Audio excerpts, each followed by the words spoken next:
Hi, I'm Dr. Stephanie Aldrich, the Habit Master. For nearly 3 years, I've been learning how to develop my own habitual behavior and get rid of the stuff that I don't want in my life and learn how to get the stuff that I do. It all boils down to your beliefs, your awareness of your environment, and also your thinking. This is all habitual behaviors, right? If you change your thoughts, you can change your actions, and those actions will change the results that you're getting, and hopefully you'll get what you want, right? That's all what we all want to do, is stop living a mediocre life and allow our creativity and imagination to see through. Mr. Bob Proctor is one of my mentors. He's been studying the self-development area of life for almost 60 years. I learn things from him every single time I watch one of his videos or one of his courses, and I know that you can too. Sit back, watch these 3 videos that I've put together for you, and I know they're going to change the way you think about things and hopefully change the habits that aren't serving you. Here we go. Enjoy.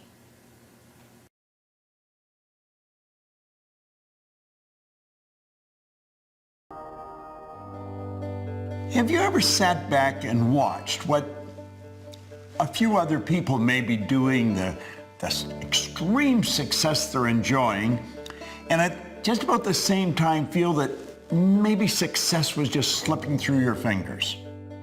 Why does that happen? How does a guy like me, no formal education, no business experience, earn millions of dollars, build a business that operates all over the world? I don't have any special talent and ability. I've just got some phenomenal information that I've gathered over the past 52 years. And you can have it. When we fully realize that thought causes all, we'll know there's never any limits. We ourselves do not impose. It starts inside. Your life to this point has been controlled by a paradigm, and so you've been thinking thoughts that are in harmony with the paradigm.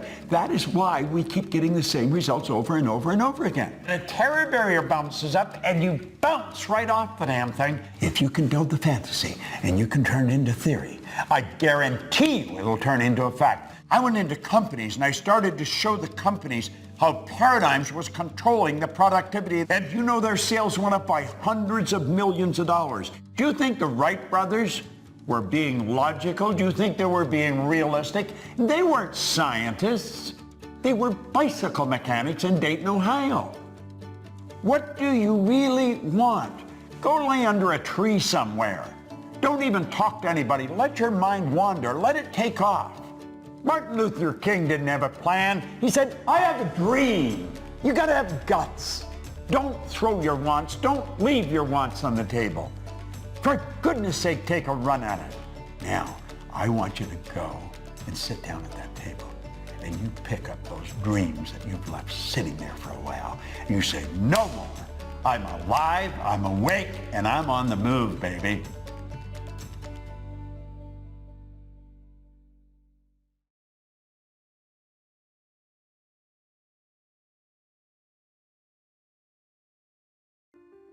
Hello there and welcome. I'm Bob Proctor.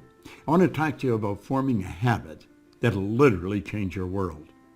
I formed this habit a long time ago, and I'm going to tell you, my world changed like night and day.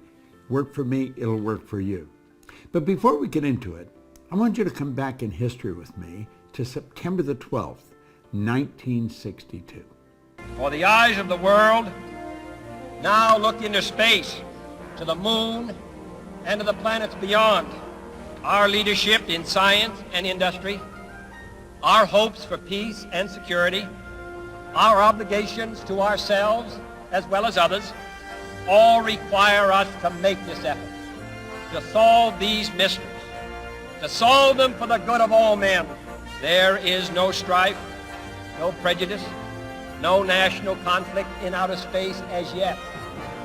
Its hazards are hostile to us all. Its conquest deserves the best of all mankind. We choose to go to the moon. We choose to go to the moon.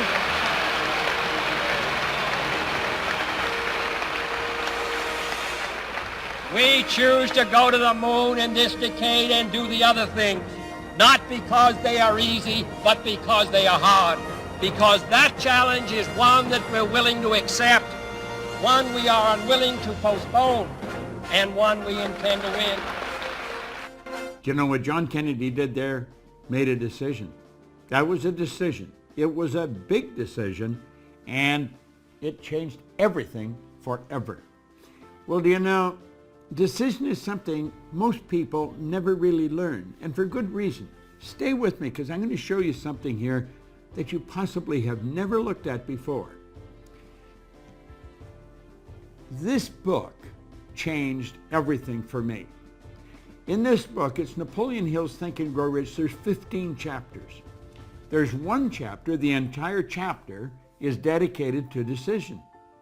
Now you may say, well, I make decisions. Do you really? You may make little ones, but you make the real important ones. Do you go after what you want in life?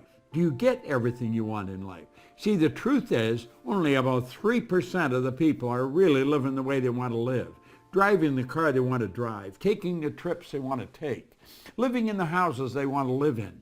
Most people do not, and they'll tell you why they can't, and they'll give you a string of reasons a mile long. All seem very practical, very reasonable, and the leader of them all is they can't afford it. Well, the truth is, we live in the richest country in the history of the world. Money is the easiest thing in the world to earn once you learn how. Well, if you turn making a decision into a habit, you're going to learn how to do a whole lot of things you may think you can't do. See, what we're doing is we're exploring a side of our personality that we really don't understand.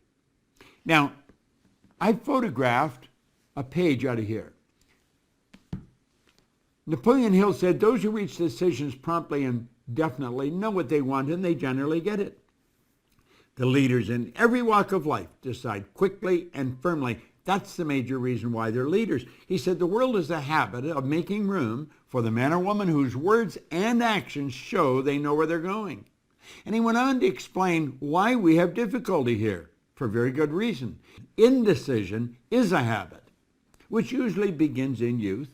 The habit takes on permanency as the youth goes through grade school, high school, and eventually through college without any definite purpose.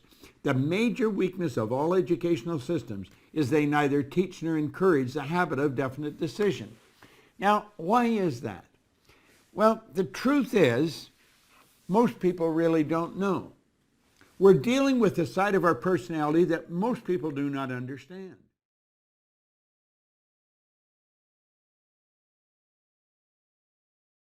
Now, we went through this yesterday, so you could be looking at this and think, well, this is how we grow, but I have the awareness because I've had this success or something. No. You don't just go through this once. You go through it, you start over again.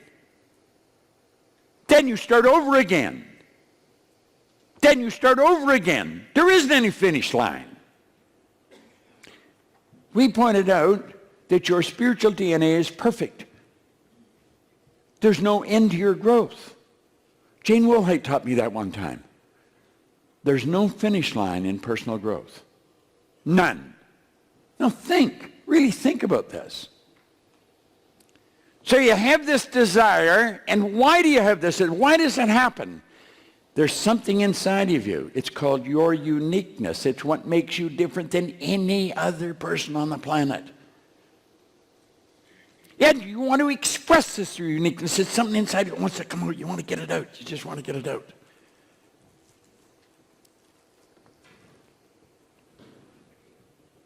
And so you go to do it because the desire's strong.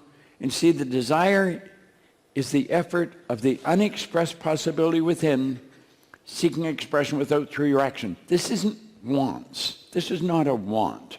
A want is of a conscious nature. We see a nice car, I want that. A nice house, I want that.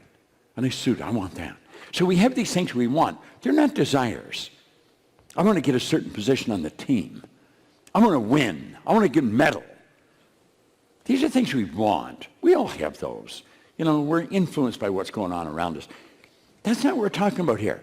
A desire is a want that you took seriously and you've planted deep in your psyche. I love the way William James put it. It's planted in the garden of your subconscious mind. Well, that desire's in there. Desire, Waddell says, is the effort of the unexpressed possibility seeking expression outside through you in the physical world. Well, you've got this desire. You want to express your uniqueness, but you've also got this damn paradigm. And it's saying, wait a minute, you think you can do that? Are you crazy? Come on, Bob, you don't even know enough. Where the hell's the money going to come from? This is all inner talking. You don't repeat this. Nobody hears you saying this. This is talking that's going on in your subconscious mind. And it is screwing up every opportunity.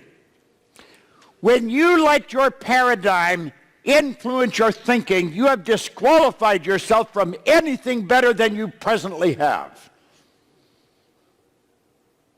That is an absolute law. Yeah, that 10 paradigm, it just talks to us. But the desire doesn't go away. That uniqueness wants to be expressed. But the paradigm pulls you back. And then you think you're going to make a breakthrough because you have heard that all you require to change things, the only thing is discipline. That's it. God, I used to hate that word. Oh, did I hate discipline. I wouldn't do what I was told. They were going to teach me something about discipline. Doing what you're told, that's not discipline. That is a form of authority. That's a form of punishment that they were talking about. Discipline is giving yourself a command and then follow that command. That's not following somebody else's command. 90% of the world are following somebody else's command and they're not living the way they want to live. It's got to be the way you want. Not the way your mama wants you to be, not the way your daddy wants you to be. What do you want to be? What's that desire inside? That's what it's about.